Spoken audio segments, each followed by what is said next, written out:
Hi everyone, welcome! Sejam todos muito bem-vindos, galera do terceiro ano. Estamos hoje com a nossa aula de revisão geral para a sua prova. Vão ser 4 assuntos.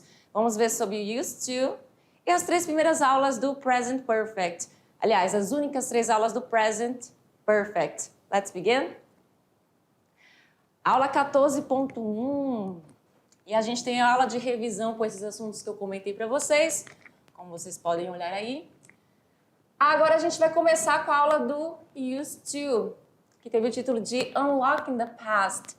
A gente vai destravar o passado, porque ao usar used to, essa palavrinha aqui, ela vai significar essa ideia de costumava, quando você tinha o costume de fazer algo no passado e não tem mais.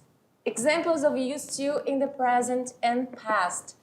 Exemplos do used to no presente e no passado. Present.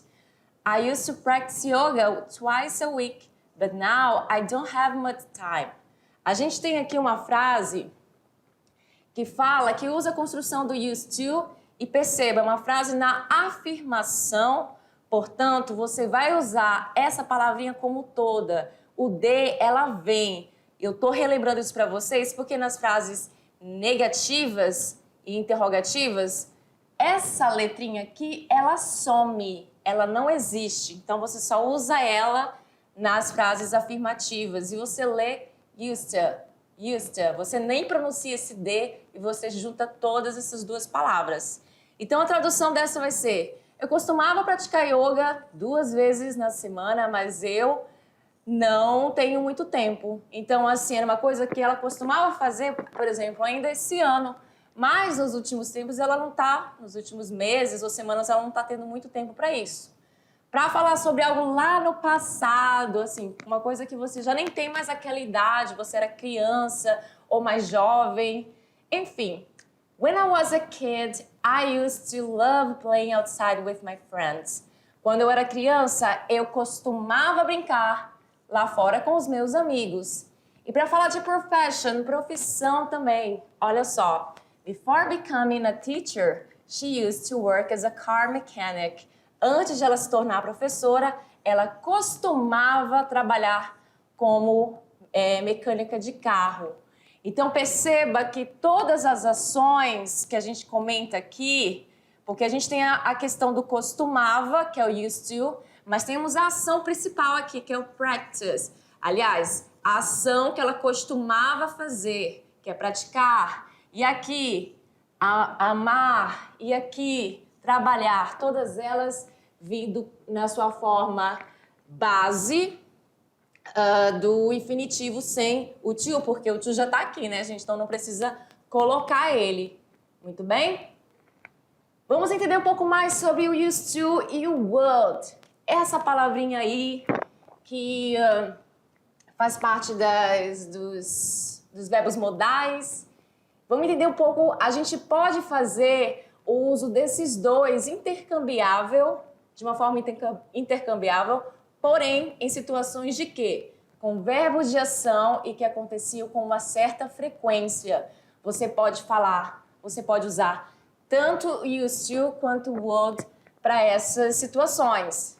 They didn't used to have dinner together. Eles ou elas não costumavam jantar juntos. Então aqui é uma ação, é um verbo de ação mesmo, ou seja, jantar, certo? Aqui numa frase interrogativa, o que acontece? Assim como na negativa, você percebe que tem a questão do did, que é o auxiliar do passado. Ele vem aqui junto com o meu not, ou você escreve assim separado ou escreve assim contraído. Muito bem? Na interrogativa, ele passa para frente, depois vem o seu sujeito, que aqui é your dog, seu cachorro. Did your dog used to pee inside the house? O seu cachorro costumava mijar dentro da casa? Uma frase interrogativa. E aqui embaixo a gente tem uma com would. Por quê? Tem um detalhe sobre o would. Além de ele ser usado somente com verbos de ação, a gente opta a usar ele com a intenção de mostrar saudosismo. Você está com saudade de alguma época, então você usa o would com esse sentimento, de querer passar esse sentimento. When I was in college, quando eu estava na faculdade, I would take Campus Uni. Campus Uni. Quando eu estava na faculdade, aí é que eu posso traduzir não só como costumava pegar o Campus Uni, como eu pegava o Campus Uni. Eu preciso também usar a palavra costumava aqui. Muito bem? Aí tem um outro detalhe. O used to somente também, além de ser usado com verbos de ação, ele também é usado com non-action verbs ou stative verbs, que são verbos de estado. Perceba aqui que eu estou usando o verbo believe, que vem depois do to, numa frase afirmativa, na negativa também, na interrogativa, o verbo sempre vem depois desse to, certo? Aí temos aqui o have. Qual é a diferença dos dois? Nenhuma. Os dois, na verdade, são essa questão de non-action verbs. Porque, olha só, when I was little, quando eu era pequena, I used to believe in Santa Claus. Ou seja, quando eu era pequena, eu costumava acreditar em Santa Claus. Então, o verbo believe, ele é um verbo non-action verb. Então, ele não é, de fato, um verbo de ação. E tem uma lista desses verbos, vocês podem procurar para saber, olha, quando eu vou usar o used to, quando eu posso usar o would, para você ter essa compreensão. E temos aqui o have, que vocês viram, inclusive, bem aqui, ó, como um verbo de ação. Porque a gente usa ele junto para falar com um horário com refeições, aliás, no caso, a dinner, que é jantar, com lunch, que é almoçar, e assim por diante. Agora, aqui a situação é diferente. Ó. When I was a kid, quando eu era uma criança, I used to have a pretty cat. Eu costumava ter um gatinho bem bonito. E esse have aqui não é um verbo de ação nesse sentido, porque se você tem ou não tem. Então, não é algo exatamente uma ação, certo? A não ser que você estivesse falando que está tendo um péssimo dia, e sim, esse ter vai ser verbo de ação. Muito bem? Então, essa foi a aula do used to, é muito simples, muito prático, e vamos agora para a aula do present perfect. A primeira, a gente falando sobre o quê? Life experience, experiências de vida. A gente viu muito essa questão do ever, que é essa palavrinha que a gente usa para falar sobre já ou alguma vez na vida. Ele vem na pergunta. Quando você quer saber se alguém já teve alguma experiência, você vai usar o present perfect. O tempo aqui não é importante, sim a ação. Se você já teve alguma vez na vida aquela experiência. Então a gente faz as frases com present perfect usando os verbos auxiliares, que são dois aqui. A gente tem aqui o have, que é um deles, e não se esqueçam do has, que é usado com a terceira pessoa de singular. Então, eles são verbos auxiliares onde vocês nem sempre vão traduzir eles, tá? Pode ter uma situação ou outra que você vai traduzir, mas aqui não é muito o caso. Então, a gente usa, assim, essa pergunta como Have you ever traveled to another cities? Você já viajou para outras cidades? E eu uso o ever aqui para saber se a pessoa já teve essa experiência. Então, assim, esse ever dá esse significado nessa pergunta. Se alguma vez você já viajou para outras cidades. Caso você queira responder essa pergunta, se alguém te faça, você tem a opção de usar short answers, que a gente já vai ver que está no próximo slide. Aí eu tenho também aqui uma frase negativa, dizendo que eu nunca visitei São Paulo. Aliás, eu não visitei São Paulo. I haven't visited São Paulo. Outra forma de falar que eu não visitei São Paulo é usando o meu never, que também dá essa ideia de negação. A mesma coisa. I have never é a mesma coisa que I haven't. Mesma coisa, só que haven't é o have mais o not, que está contraído. Só que quando você usa o never, você não usa o not, e vice-versa. I haven't visited São Paulo. Eu não visitei São Paulo. E aqui é short answers que eu comentei com vocês. Have you ever called to a person in another country? Você já ligou? Aí presta atenção que a gente está falando aqui de verbos regulares. Essa aula a gente só comentou sobre verbos regulares, que são aqueles verbos que só recebem o ED. E aqui no caso, esse aqui recebeu o ED, uns vão receber D, outros IED, depende do verbo. Então é uma questão que eu não pude trazer hoje pelo tempo, tá? Então assim, mas note isso aí, que todos eles, todas as frases afirmativas, negativas, interrogativas, ele vem com esse final de verbo regular. E você tem as short answers aqui. Se positivo, se você já ligou para alguém em outro país, yes, I have. Sujeito sempre identificando o que foi perguntado, do sujeito que foi perguntado. Se foi para você, você responde com eu. Yes, I have. No, I haven't. Negação. No, I've never. Que é no, I have never, que está contraído aqui o have no meu pronome pessoal, eu, e o nunca. E você tem a opção de falar no, not yet, que é não, ainda não. Esse yet significa ainda em frases negativas. A gente vai ver, inclusive, em outra aula que a gente viu, vamos relembrar. E aí você tem essa opção de responder assim também. Temos aí algumas perguntas, né?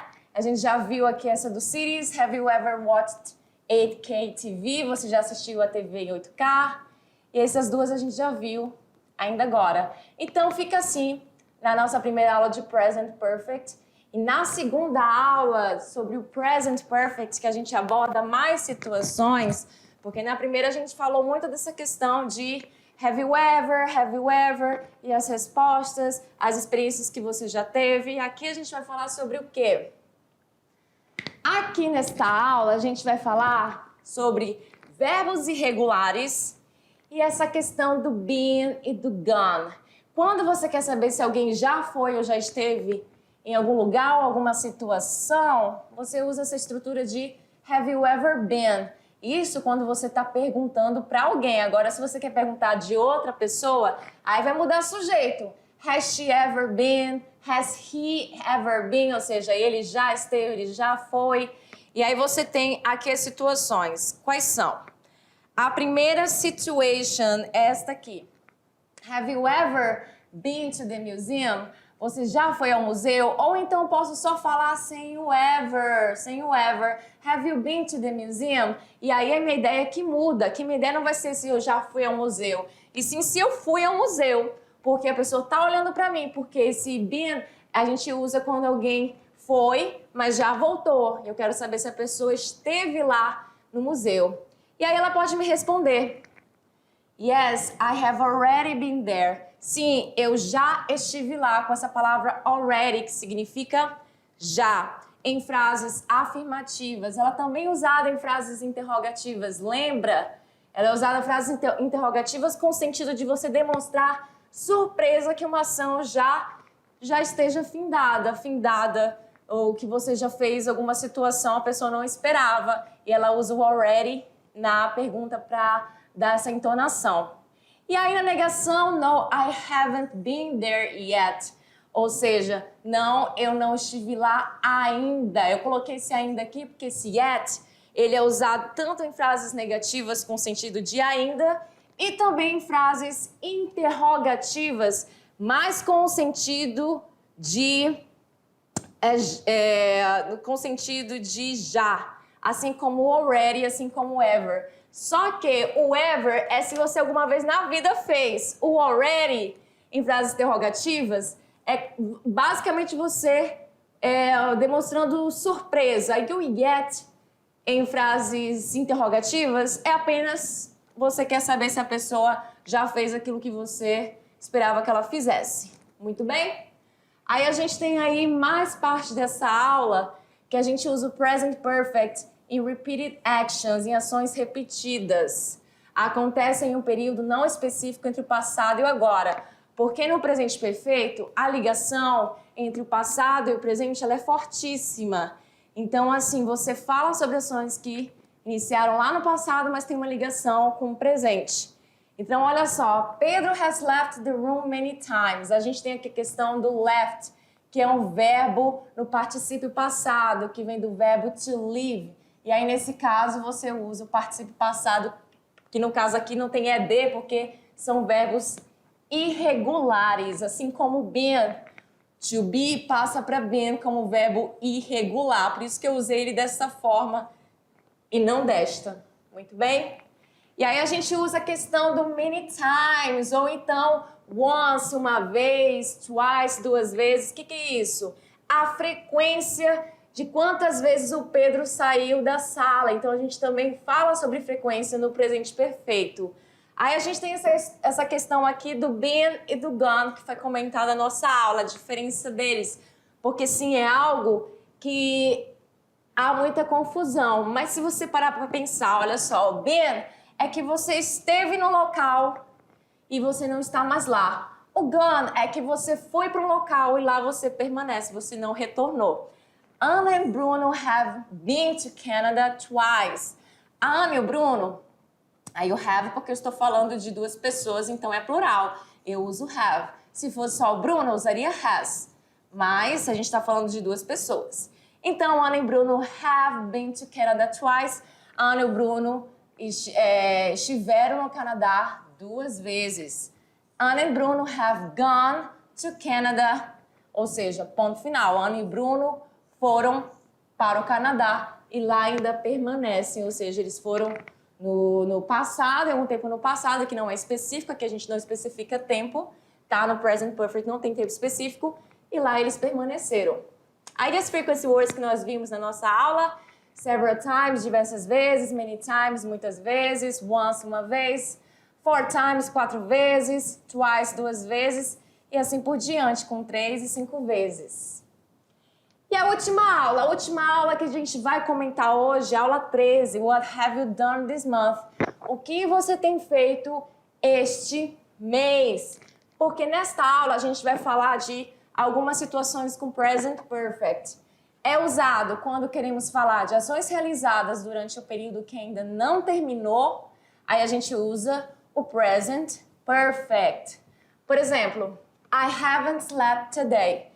Eu usei a palavra today porque eu estou reproduzindo essa frase hoje. Hoje ainda não acabou. Eu estou falando isso às 20 horas da noite. Eu não dormi ainda o dia todo, então assim eu uso a estrutura de presente perfeito com o meu verbo auxiliar have mais o not e o verbo slept no particípio passado que vem do verbo to sleep. Muito bem? E ele fica slept no particípio passado. E eu uso muito com essas palavras como today, hoje, this month, este mês, this year, este ano e assim por diante. Tempo que ainda não finalizou. Usamos também o present perfect para falar de ações inacabadas ou ações que começaram no passado e continuam até o presente. Aí para isso, a gente usa muito a questão do how long para perguntas, que é quanto tempo, e o since e o for, que são as expressões de tempo para as respostas. Since é o ponto de partida, quando começou uma situação, que é o nosso desde. For é esse período de tempo. Então, for vai significar /faz. Então, how long have you lived here? Por quanto tempo você mora ou morou aqui? Depende do contexto, né? Aqui a gente tem a resposta I have lived here since Easter. Eu moro aqui desde a Páscoa. Aqui a minha tradução só pode ser ela. Porque a gente está falando de desde, então desde a Páscoa. Já aqui com for, I have lived here for a long time. Eu moro aqui há algum tempo. Ou então eu morei aqui